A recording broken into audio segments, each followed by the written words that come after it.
Welcome to the Chasing Spirituality podcast. I'm your host, Megan, and I'm so excited that you're joining me today. Each episode is full of heartfelt and expansive content that will really help you expand your consciousness and grow as a person. I created this podcast because I wanted to share my own personal experiences on my spiritual journey, but I also wanted to meet others and have them share what they've been through and how they've gotten to where they are today. If you haven't done so already, it would really mean a lot to me if you could rate and review the podcast. This really helps the podcast grow and reach more people, but it also allows me to get more guests on the show. Now on to today's topic. Hey guys, I am so excited to share this episode with you. I'm interviewing my friend Amanda, and we actually met through mediumship development, and we'll talk a little bit about that in the episode. But I'm really excited to share this episode because I think that it's really powerful and important that you see the vulnerability in both of our journeys and how fear has affected us on our paths. But also it's powerful because it helps you realize that you can cope with whatever fear you're facing. And fear is such a driving force in so many of our lives.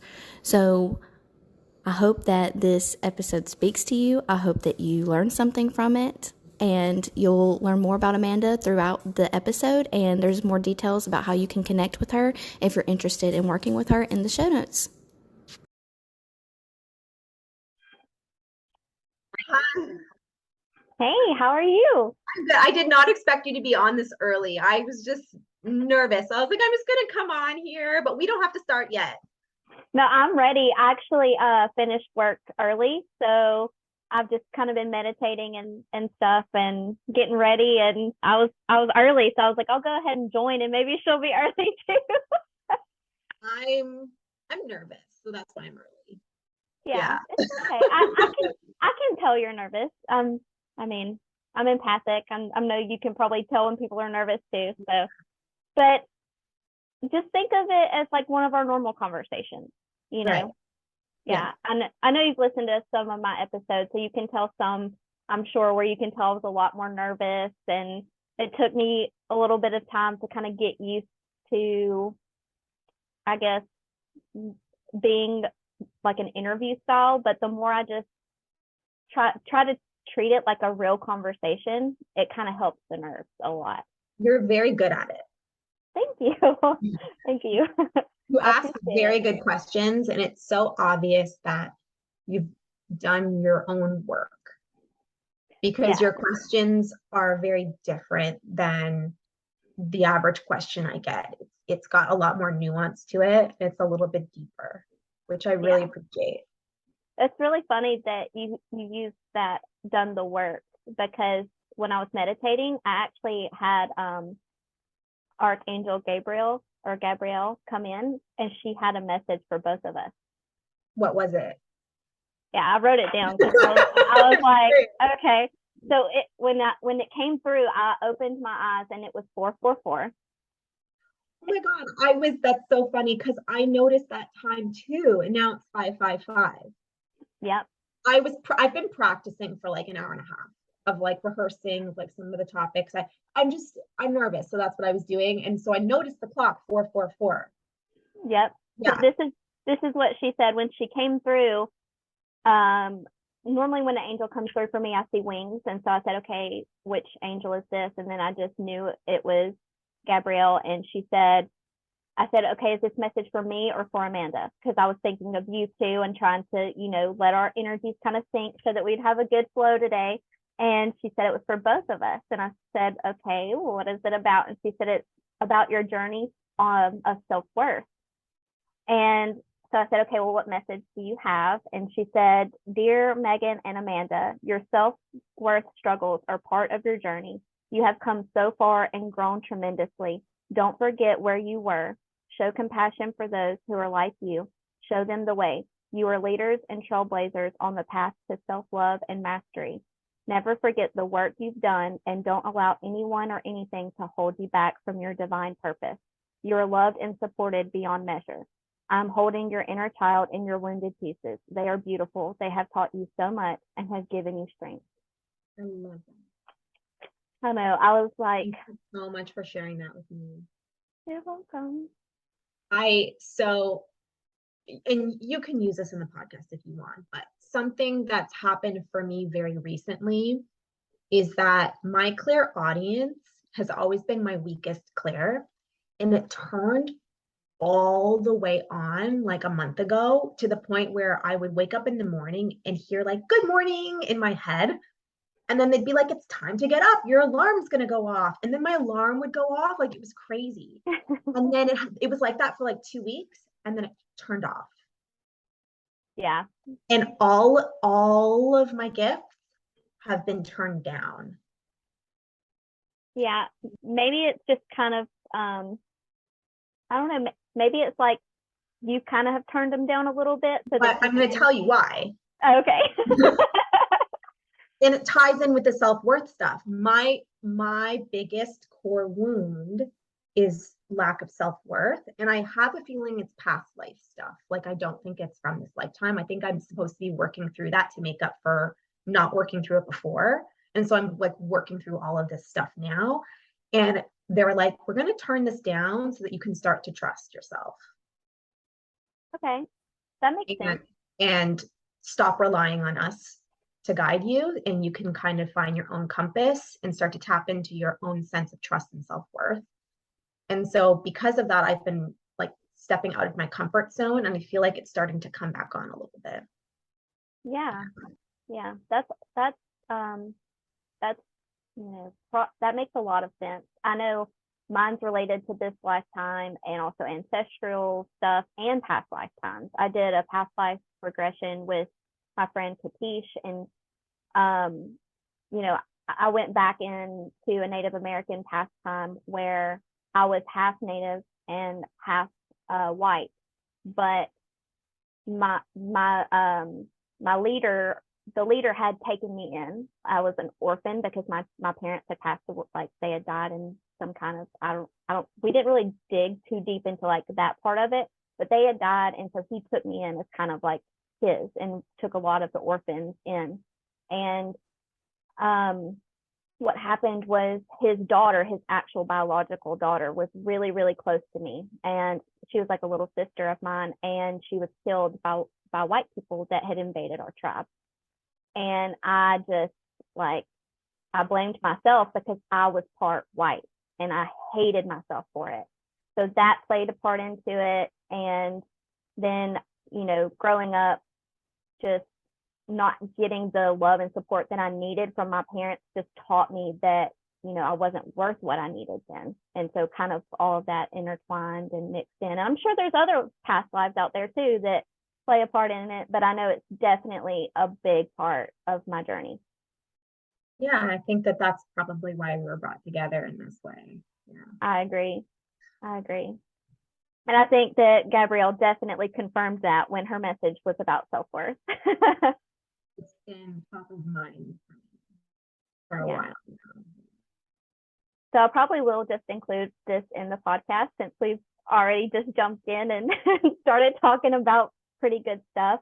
I think it's really important for coaches, leaders within any space to share their own story and not just their successes, because I was talking about this with someone before. Is failure really failure? Right? I don't think so. Like, so much can be learned from failure, and you have to really ask yourself, like, how do you define failure? If you define it as not getting the outcome that you anticipated, not doing it in the time frame that you anticipated, like, is it really failure if you keep going and you keep trying, and maybe you're just being led in a different path? Then it doesn't mean it's failure. You're being redirected. You know what I mean? Like, there's so many ways to look at it. And so I think it's really important for me to be open and to lead with vulnerability. And I feel like that then gives other people the permission to then also be vulnerable. And that's a safe space. Yeah, I agree 100%. I don't think that I think that failure is looked at differently.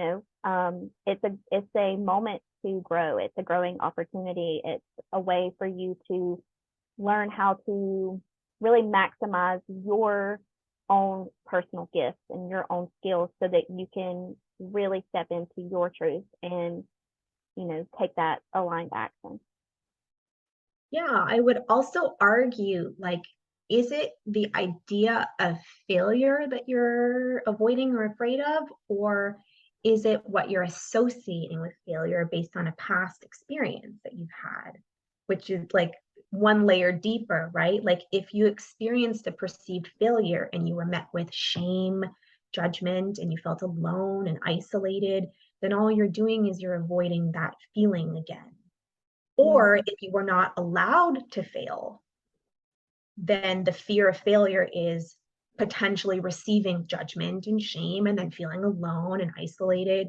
So it's not the act of failing, it's the the emotions that come with the failure that you're probably creates the discomfort around the idea of failure.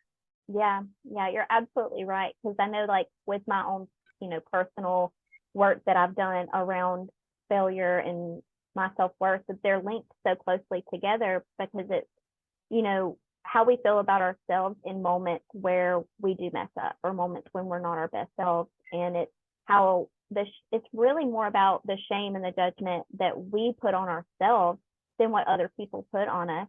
And so I always have to ask myself when I'm in that kind of situation is, if this was, a dear friend of mine, would I shame them? Would I judge them? Or would I help them stand up and tell them, hey, it's just a setback. You'll get, where you're going. You'll do great next time, or, keep going. I would probably give them that advice. So I need to give myself that same advice and that same compassion. But we're so hard on ourselves, especially when we have that problem with, like, self-worth and really loving ourselves. And it does come from past experiences, from our childhood, past lives, all that stuff. Yeah, it's really what it comes down to is what core wound is being picked at, right? It's not really the failure. It's what does the failure mean about, what am I making the failure mean about me? Yeah. Yeah, I love that. Have you heard of the universal fears? Like the core needs? Yeah, like abandonment, rejection, and fraud. Yeah, so I love looking at those and kind of associating it with what I'm feeling, because I have fear of rejection big time. Like, so afraid that I'm just going to be rejected and outcast, which is really funny because I pretty much have been rejected. I've always been different. I've always been the oddball. I've always been the black sheep of my family. So you would think that I would just be used to it by now, but it's such a core fear of mine. So a lot of times that operates those emotions that come up when I think I'm going to mess up, or I am messing up, or I made a mistake. It's, oh gosh, who's going to reject me? Who's not going to accept me? And then also fear of abandonment comes up a lot for me as well, especially with people that I'm really close with, because it's like, if I make a mistake or if I mess up, well, then they're not going to love me anymore. They're not going to care about me. They're going to abandon me. And so I have to really, like, sit with that and work through that and tell myself, do I really, really believe this? Like, is this true, or is this fear? Because truth and fear are not the same thing, like your mind will play so many tricks on you to keep you safe. It's trying to keep you safe, but it also will hold you back too. So this is the stuff that, like, I love getting into. This is the work that I do with clients, and I would love to know, how do you, when you talk about working through that, how do you do that, and how were you taught to do that, and what does that look like for you? Yeah, so for me, if I notice that I'm triggered, I've got some kind of emotion coming up, I usually first try to pinpoint what it is. It's almost always fear of something, fear of rejection, fear of abandonment, fear of failure. It's always something. And fear is something that I let control my life for a really, really, really long time. And so I'll just let myself sit with it until I'm ready to start kind of digging deeper into it. And once I start digging deeper, I start asking myself these questions. If I fail, or if I mess up, or if I make a mistake, what is the worst that's going to happen? Do I really think that everyone's going to reject me? Do I really think that people are going to leave me or abandon me? Do I think that makes me less of a person? Does that take away, all the good things about me? And when I start really putting perspective on those types of scenarios, it can make me really open my eyes to realizing that it's not true. It's all fake, and it's all just illusions that my ego is putting out there to protect me. It wants to keep me safe. So you're poking holes in the belief system that the fear has created. Yep. Okay. I love that. That's so much of the work that I do. And I feel like what really changed the game for me was when I started to look at everything through the lens of energy, right? Like everything's energy, right? Like this computer's energy, this table's energy, I'm energy, your energy. And if that's the case, then our thoughts are energy and our emotions are energy, right? Mm-hmm. But growing up, we're conditioned to feel that some feelings are good and some feelings are bad, right? We're allowed to feel happy and excited and joyful. We're not allowed to feel angry. We're not allowed to feel sad. Wipe your tears, cheer up. It's not that bad, right? And so we start to compartmentalize our emotions into good and bad. And that's when we start to run into problems, is when we don't allow ourselves to feel things because we associate them as bad. And that's when you develop coping mechanisms and all kinds of patterns that are kind of keeping you stuck in disempowering places. But if you start to look at your feelings as just energy, like neutral, not good, not bad, just energy, then it makes it feel a little bit safer to feel those denser emotions like fear. And once you allow yourself to feel fear, it's not that scary anymore. The emotion can pass and it's gone. Yeah. It's not threatening. It's just energy, right? Mm-hmm. Yeah, I love that. I love that. Yeah, that's really helpful whenever you just think of it, like you said, like energy, and you can shift out of it and you can shift into it at any point. And I also am a big advocate of just letting yourself feel what comes up, because like you said, when you don't let yourself feel the emotions, even the ones that we've been taught are bad, they'll stick around longer. When you can just let yourself sit with them and feel them and let them run their course, they'll pass and you'll feel a lot better. That's literally all that happens. And I think the fear, again, is that it won't go away. And then you'll start to feel more fear and more, and it'll build and it'll build, and you'll get like sucked into it. But that's just your brain fighting feeling the fear. If you actually surrender to the feeling, it doesn't last for very long. Emotion passes within takes about 90 seconds for an emotion to pass. And if you think of everything in terms of energy can't be created nor destroyed, just passed from state to state, right? So you have to allow the emotion to pass through you, and that's how you can get rid of it, quote unquote. Otherwise, it'll just stay there. It'll percolate under the surface. Yep, that makes total sense. So we just like jumped into this conversation without me doing any introduction or anything like that. So it's juicy stuff. Yeah, it's been great. But would you maybe backtrack a little bit and tell us a little bit about yourself, who you are, and your journey, and how you got to where you are today? Yeah, just my life story. Yeah, just tell us all the juicy details.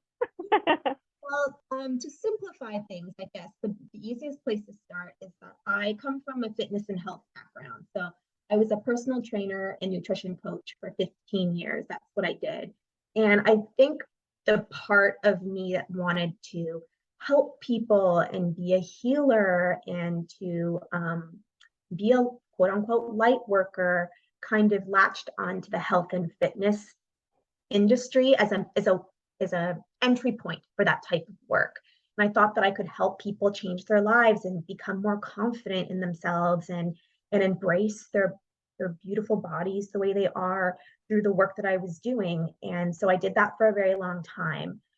And then recently I had this spiritual awakening and I started to find that fitness and health, although I love it, it it started to not feel as aligned as it once did. And so recently I've made the transition from fitness.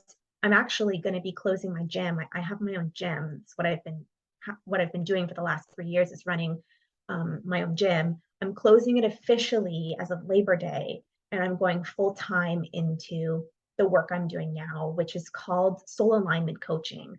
Essentially, what it is intuitive. What's the word? Intuitive life coaching, if you were to put it in a box.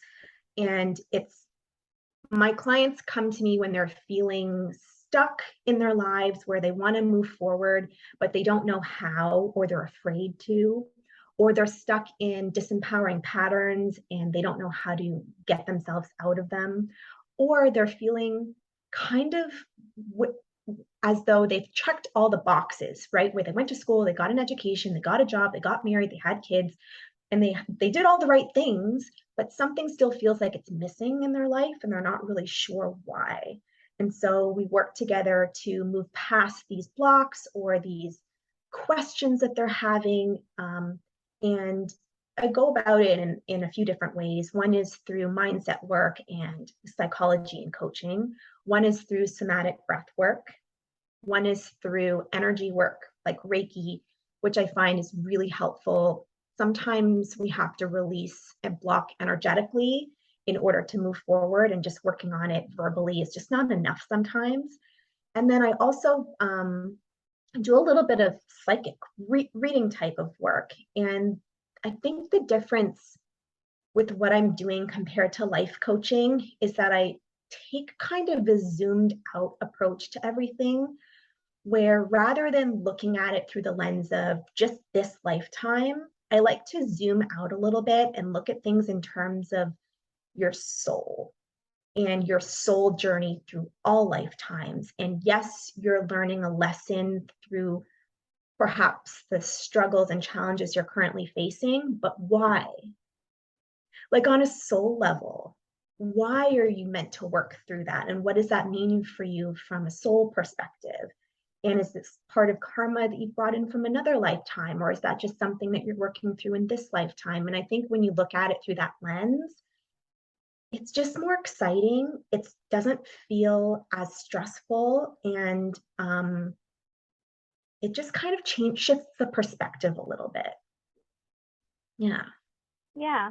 I love that actually. And it sounds like exactly what I did for myself when I had my awakening. You know, I started pulling out all of these little pieces of myself and saying, you know, this is why I operate this way, and this is why I operate that way, and this is part of my soul here, and this is what makes me this way.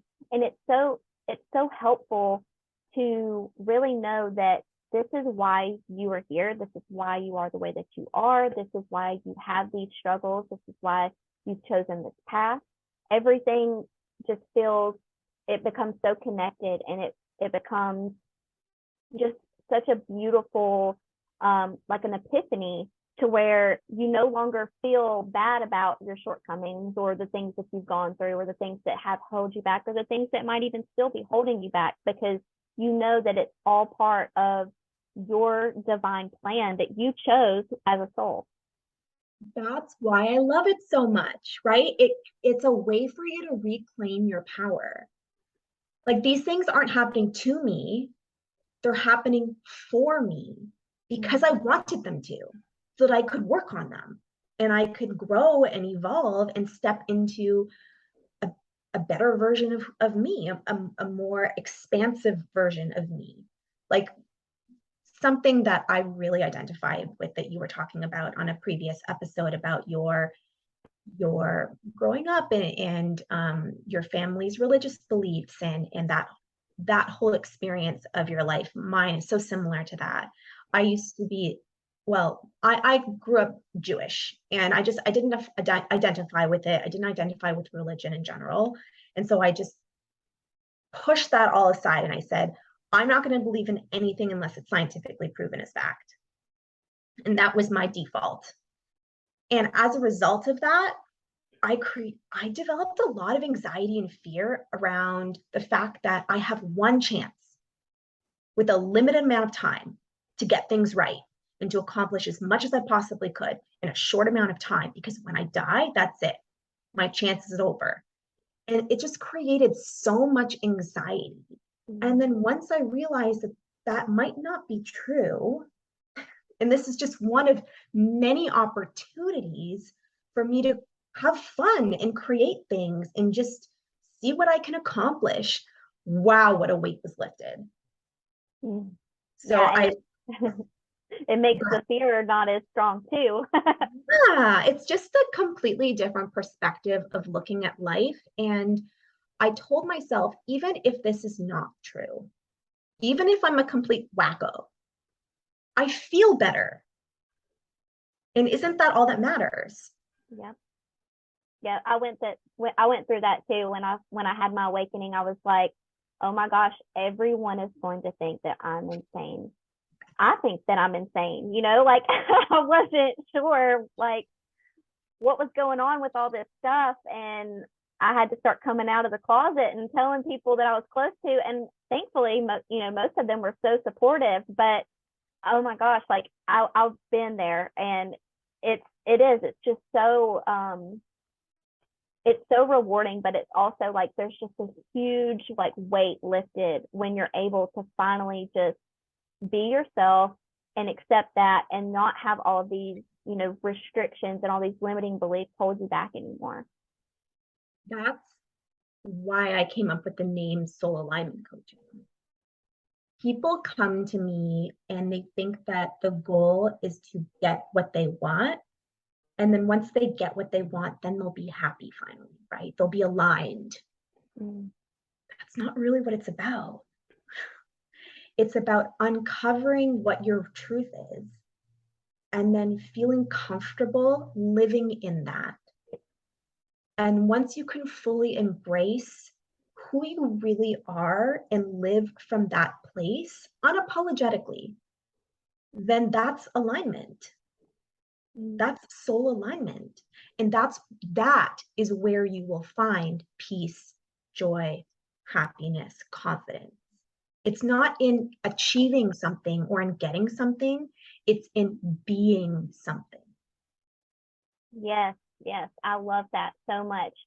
And I've struggled with that, myself, where it's like, what's the next thing? What's the next step? What's the next thing I can do? And always chasing the next achievement or the next success, and you'll never be happy. And that's actually what triggered my awakening, is because I was achieving. And I mean, I was doing pretty good, like I didn't have a bad life. I was in a good place. I had great friends. I was, just a normal person, but I felt so unfulfilled. I felt so disconnected from myself and from everyone. And I didn't feel happy at all. And I was like, why? Why am I so unhappy? What is wrong with me? Like there's nothing going on that should ever cause me to feel this depressed. And this was when I went into my dark night of the soul. And I started to realize that it's because nothing will ever make you happy that you can receive externally. There's nothing that you can ever do, achieve, get that will give you that feeling of soul alignment. Yeah, I think that this is where the self-worth piece comes in for me. My story is kind of similar to yours, but manifested in a different way, where I am a high achiever as well. Because I try to find my self-worth in things outside of me. That's my pattern. So if I can achieve this and be really good at it, I'll feel worthy. right? And so I would go from thing to thing and I would throw myself into it and I would work really, really hard so I would feel worthy. And then the door would be slammed in my face. And I was like, okay, that's not the thing. Okay, I'm going to do this thing. And I would work really, really hard at it and I would get really far and then the door would slam into my face. And this would happen. Like there were so many cycles of this happening over and over again where I would get really close to that thing that I wanted that would give me all the happiness that I thought I was going to get from it. And I would get right up to the door and it would slam in my face. And for a long time, I just figured that the world was against me, that I was a victim and in all that. And then I realized, no, my guides were trying to redirect me from this pattern of searching for my worth outside of me. It took me a long time to figure that out. And once I did, I was like, oh my God, no wonder. So now that's essentially is the work that I do with people. And they typically don't realize that when we start working together. But the truth is that it needs to come from within. Oh yeah, absolutely. Yeah, you won't find anything externally that will ever bring you, true purpose and fulfillment until you're happy with yourself, like just being alone with yourself. Right. 100%. Yeah. And when you can finally truly feel that, man, is that liberating. And you start to feel so powerful. And you start to realize, wow, I was allowing other people to dictate or other circumstances to dictate my happiness for so long. And all I needed to do was claim it for myself. Yeah. When you realize that everything you need is already within you, you have everything that you could ever need inside of you already. That's a really powerful realization. Yeah, that's really, really, really important. Everyone should definitely work on just being you and being okay with it, like being alone, being present, being with yourself. There's actually like a meditation that I started doing recently where it's like you just sit with yourself and you plug your ears, you close your eyes, and you close your mouth with your hands, like basically like this. And you just sit there in darkness. And there's a lot of times where scary stuff will come up, but you have to face it. And until you face that part, the shadowy parts and the parts that you haven't accepted, you won't really ever feel that true joy. Well, that's what it is. It's just, again, it's scary because we're always thinking thoughts all day long, right? But just because you have a thought, it doesn't make it true. Mm-hmm. So it's about recognizing what your thoughts are, and then being able to differentiate from, which thoughts are truth and which aren't, which I feel like is learning how to differentiate your ego from your higher self is what that is. And that takes a lot of undoing of conditioning in order to be able to do that, because a lot of the thoughts we have are based on the conditioning from what we were taught or the experiences that we've had. So there is like an evolutionary process to this, but once you can do that, you're free. You're free of it. Yeah. So when you notice that like you have fear creeping in, or your self-worth is being tested, or you're not really truly being yourself, you're not in alignment, what are some things that you do to kind of check yourself and get back to where you need to be? Yeah, there's a process. The biggest thing that I realized, and I can take you through the steps that I use and that I use with clients, but the big like overarching kind of theme that I've noticed is that the energy behind your thoughts is different depending on where it's coming from. So your ego thoughts, which is like fear, shame, guilt, blame, lower vibrational energy, usually coming from conditioning or past experiences, it's going to feel and sound different in your head from your higher self, your soul self, your intuition, your truth. So your ego let's use fear as an example. It's like you mentioned earlier, it's just trying to keep you safe, right? Because maybe there was a past experience where you felt afraid and it was uncomfortable to feel that. You were taught that fear is a bad emotion, right? So there's some stigma associated with it. And so the ego is just trying to protect you from feeling that again. And so it's going to start screaming at you with desperation. Don't do this thing. You're going to feel afraid. The worst stuff is going to happen and it's scary, right? And so there's like an energy behind the thought that's desperate and it's kind of like screaming at you. Whereas your intuition or your soul self, it's like very level-headed, it's direct, but it's like right here, it's soft. It doesn't have to scream at you. It doesn't have to convince you of anything because it knows it's true. Mm-hmm. So we have to kind of peel away all of the ego screaming at you in order to hear your higher self, your intuition. So that's really how I explain what is actually happening when you're starting to differentiate your thoughts. And the fear and ego that you're hearing, usually it's subconscious. So the first step is to bring it into conscious awareness. And then the second step is typically you're identifying with the thought that's creating the fear. So the next step is separating the thought from your reality and not identifying with it as truth anymore. You following me? Yeah. Yeah. Okay. So like the first step, for example, is if we know that we're working with fear and fear is the thing that's blocking you, then I usually ask two questions. One, what are the things that you're doing to avoid feeling fear? And then what are the things that you're not doing to avoid feeling fear? And then you can start identifying where fear is stopping you from moving forward. Right? Okay. So for me, as an example, when I started my business, I didn't want to post, and I know you can identify with this. I chose a name for my business that didn't have my actual name in it.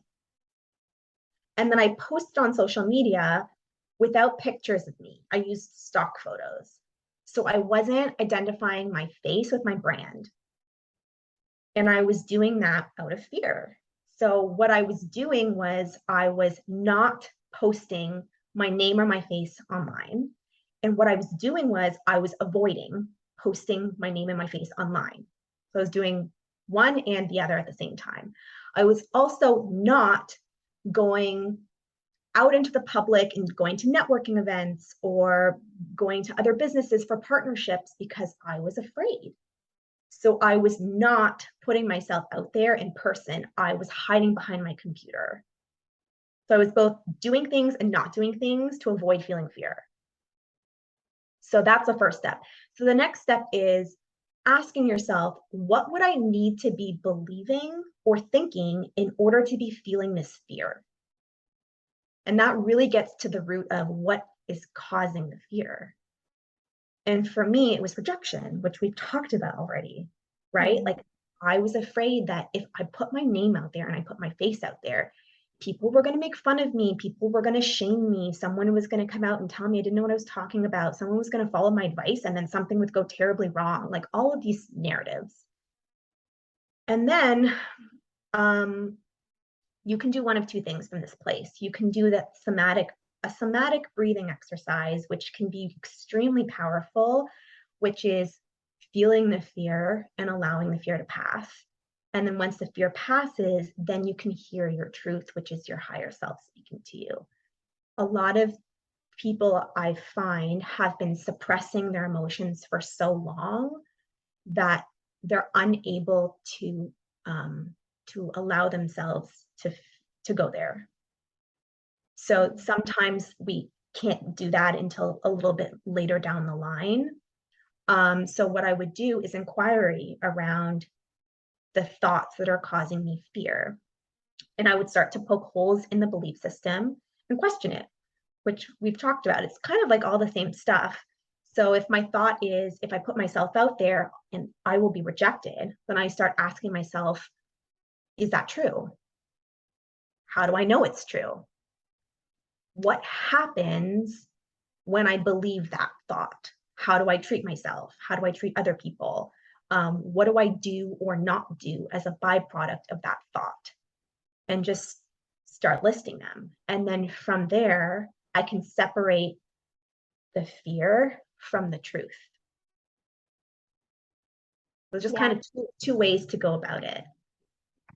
Yeah, I love all of that. That's all of that is so very helpful, and things that I do in my own, personal journey when I notice fear and, self-worth issues coming up, because even though, I've done a lot of the work and you've done a lot of the work, it doesn't stop. There's always room for improvement. There's always room to grow, and we're always going to have fear. It's just part of our makeup. It's part of our ego. It's the ego's job.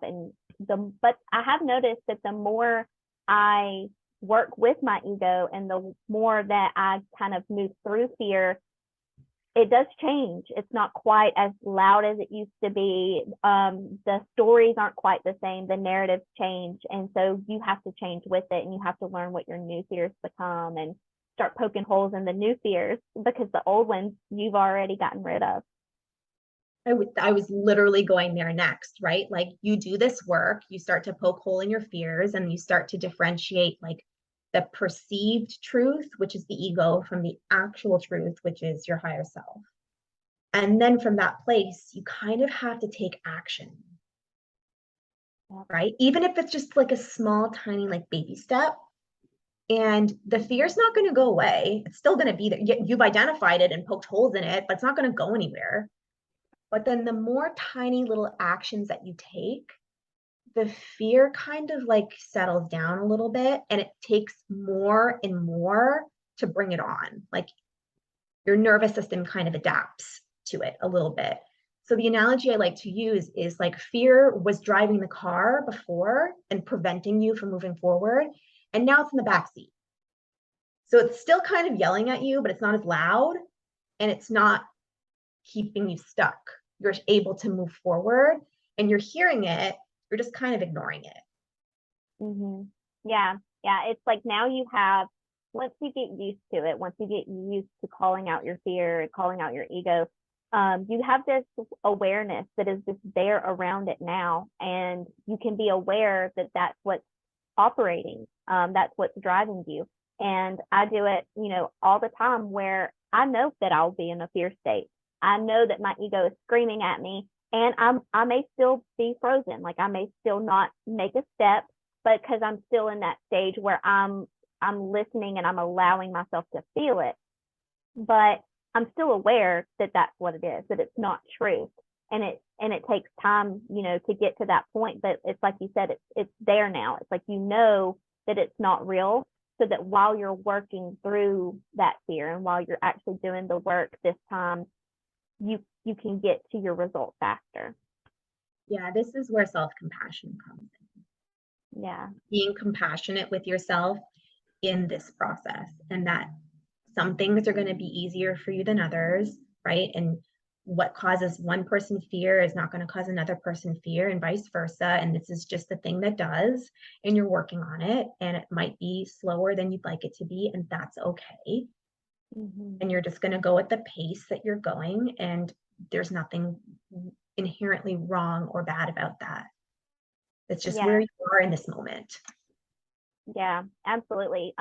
This reminds me of a time where, so my children, I'm not with their father anymore, but we're close. We co-parent, and he actually moved to where I live a couple years ago. And when he first moved back, the kids went and stayed with him for a really long time, and I was tripping.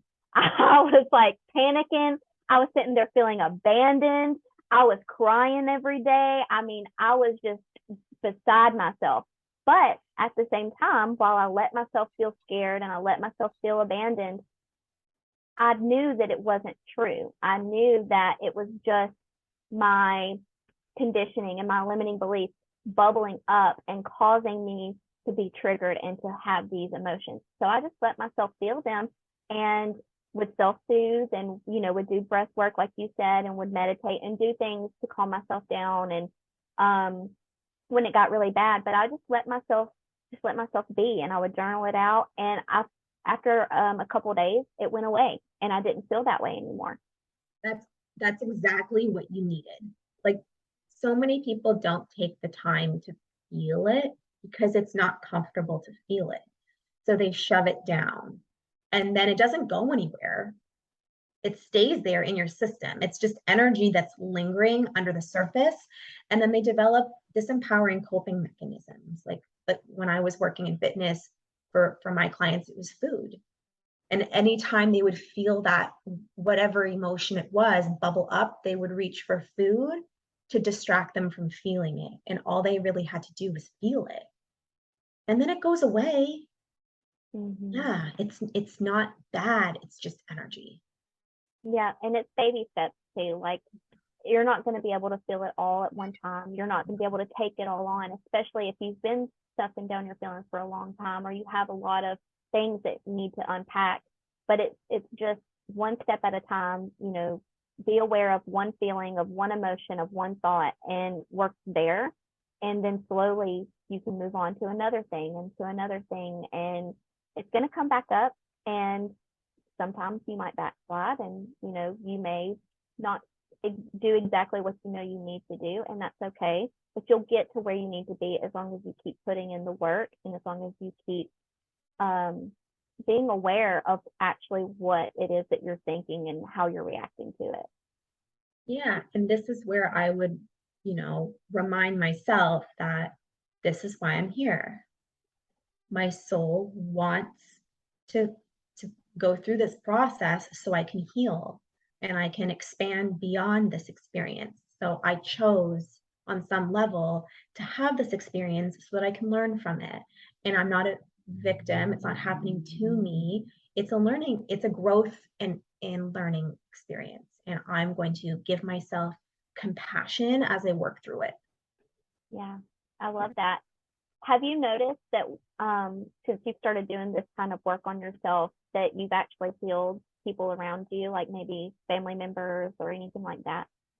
That is a really interesting question. It just kind of popped in because I noticed that people that I'm close to, that it's like I don't have to do anything, like I don't have to try to explain things to them or try to get them to do the work, but it's like it happens naturally. Since I've done the work, they start to kind of do the work themselves, or they start to heal in other ways.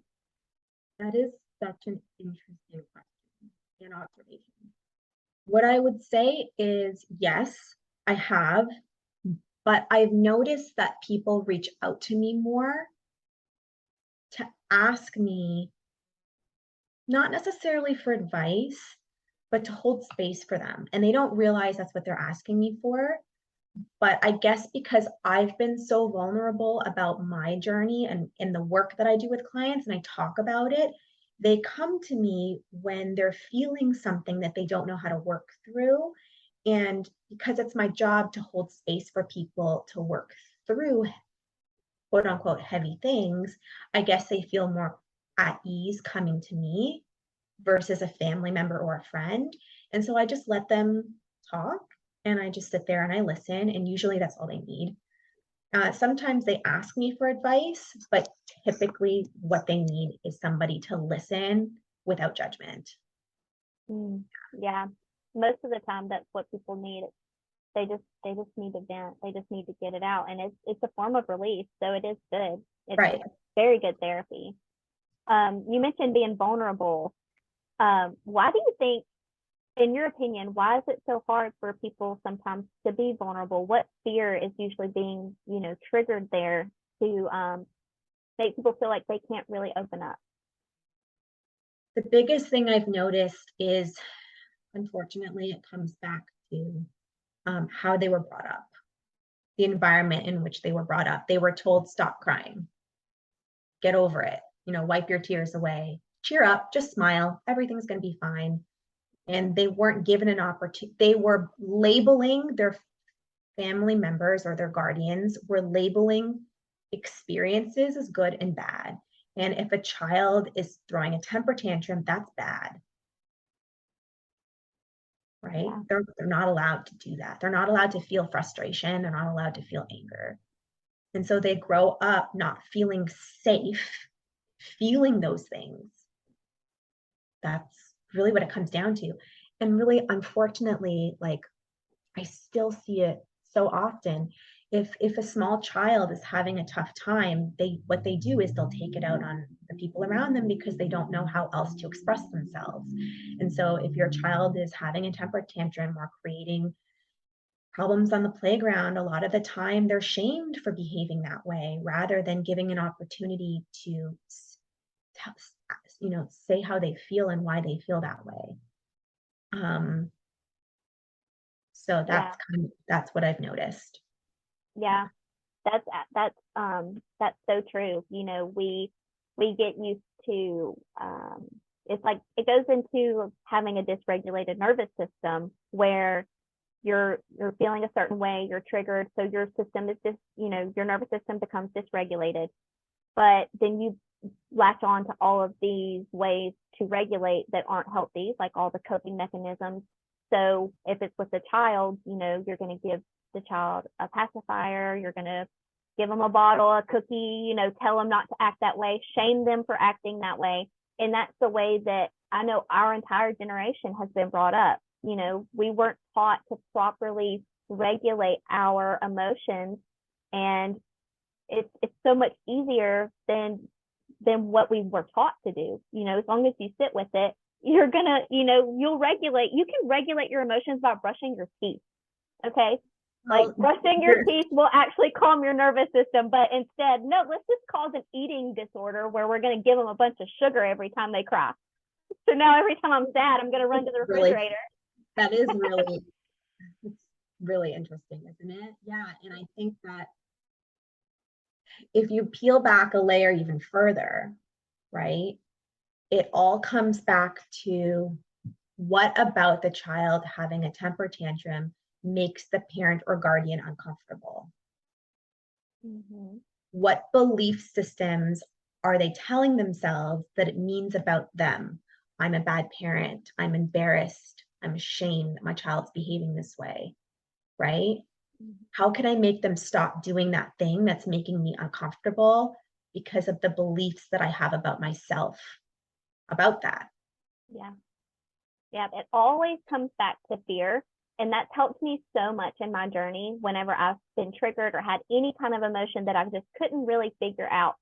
I know deep down that I'm afraid of something. I've just got to get to the root of what it is. And I feel like that's the same for everybody. And it's something is triggering you, but it's making you afraid. Are you afraid that someone's going to judge you? Are you afraid that someone's going to shame you? Are you afraid that someone's going to make fun of you, or someone's going to reject you or abandon you or not understand? That it always comes back to fear. And I like to ask myself this question: am I operating out of fear or am I operating out of love? It's always one or the other. Yeah. And I think normalizing fear of judgment, fear of rejection, fear of whatever is a good thing. Yeah.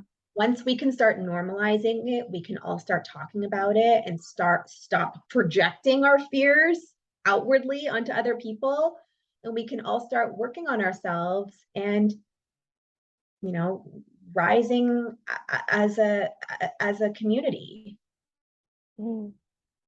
Yes. And back to your soul alignment coaching, your soul chose these fears to help it grow and develop. So, it all goes back to what your soul chose to learn and experience in this lifetime. And if you think about it, it's kind of beautiful. Very beautiful. I think so, right? Like, you're coming here to go to school and to learn. Like, it doesn't have to be doom and gloom all the time. It can be a little, if anything that will take the levity out of it so that you can see it for what it really is, where it's like, oh, sometimes when you're in the thick of feeling something, it's like really drags you down.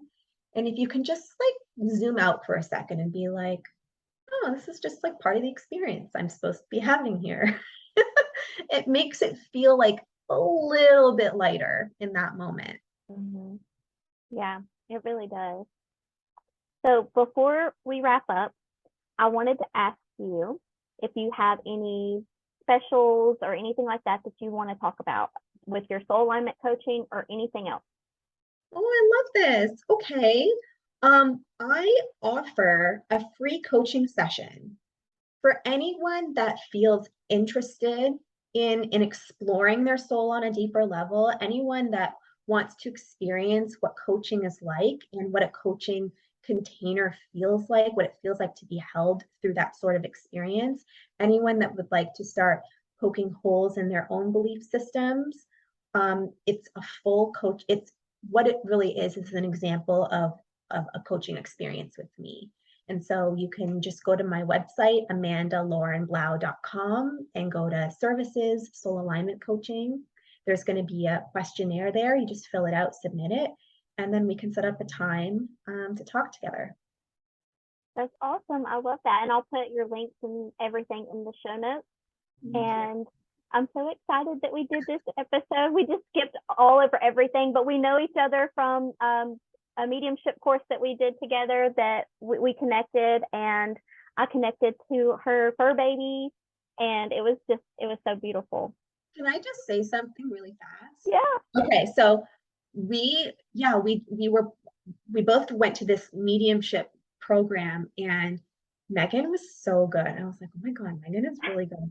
Megan, like one of my dogs came through for her, and she knew right away that it was a dog, and so many psychics think that my animals they come through as like human children, but they're, because I view them as human children. So that's kind of the energy they're picking up on. But I feel like there was a part of you that knew exactly what you were picking up on. Either way, I was so impressed with Megan throughout this whole course. And then I found out it was your very first time ever doing any type of mediumship work. And it wasn't not mine. I had already done a course before.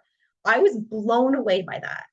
And she didn't explain what to do, right? She just like threw us in there and was like, okay, you're going to do mediumship now. Like there was no direction. Yeah, I was really nervous. I was in a lot of fear during this course, but I kept putting myself out there because I knew that it was fear that was holding me back. And I thought, if I don't put myself out there, then I won't learn and I won't grow. And so I kept doing it, and it really paid off. And connecting with your dog was one of probably the most important lessons that I learned, because I knew that it wasn't a child, but it's like I didn't realize that it was a dog either. Like I just couldn't figure out what it was, but I knew something was different. And then a child did come through because the energies were so similar, but I could also tell they were different energies. And so I was like, there's something more to this now. And so now, because of that experience, actually my symbol for a dog that comes through is because of your dog, because it was that yellow stuffed animal. Every time I see a yellow stuffed animal and I feel the little tickles on my face, I know that it's a dog. I love that. And I love that my dog was able to give you that. Yes. She was a special dog. Yeah, I love that so much. But thank you so much. This was amazing. Thank you so much for having me on today. And I've really enjoyed speaking with you. I have too. We'll have to do this again because, we're definitely connected and we're on a very similar path. So I think that we'll have a lot that we can continue to share with the collective. Absolutely. Thank you so much for listening to Chasing Spirituality. You have no idea how much it really means to me to connect with you, to have your support, and just to be able to share my experience and my teachings with you. While we're on this break from the podcast, make sure that you follow me on social media. I'm on TikTok, I'm on Instagram, and I'm on Facebook. And join the free Facebook group, Chasing Spirituality, so that we can stay in touch and we can connect.